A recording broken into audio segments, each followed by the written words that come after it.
এই আনিসুল হক সাহেব আইনকে জিম্মি করে, আদালতকে জিম্মি করে দিনে রাতে 24 ঘন্টা কোর্ট চালিয়ে তার বিরোধী মত দমনের জন্য, বিরোধী দলীয় নেতা কর্মীদেরকে সাজা দেওয়ার জন্য রাত 10টায় উপর বসিয়ে সাজা নিশ্চিত করা হয়েছে।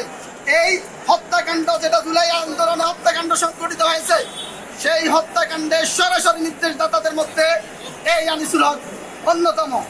তার যে অভিযোগ, সেই অভিযোগের সত্যতা মোটেও নেই। তার বিরুদ্ধে সুনির্দিষ্ট অভিযোগের প্রেক্ষিতে এবং প্রত্যেকটা মামলায় তিনি এফআইআর ভুক্ত আসামি হওয়ার কারণে তাকে সোনারেশ দেখানো হচ্ছে। এই মামলায় 23 নম্বর কোর্টের বিচারক জনাব মনিরুল ইসলাম সাহেব এই মামলার দুজন আসামিকে সোনারেশ দেখান। একজন হচ্ছেন সাবেক সিনিয়র নির্বাচন কমিশন সচিব জনাব হেলাল উদ্দিন আহমেদ, আর একজন হচ্ছেন সাবেক স্বরাষ্ট্র সচিব জনাব জাহাঙ্গীর আলম।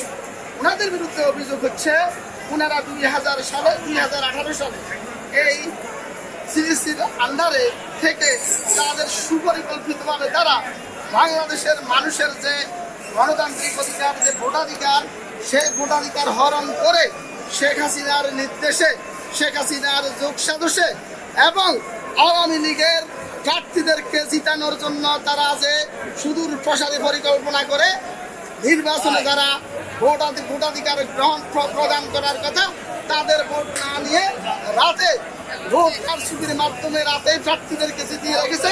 একটা হত্যা চেষ্টা মামলা এবং আরেকটা হত্যা মামলায় জনাব আনিসুল হক সাহেব, সাবেক আইন, বিচার ও সংসদ বিষয়ক মন্ত্রী, তাকে সোনারেশ দেখানো হয়েছে।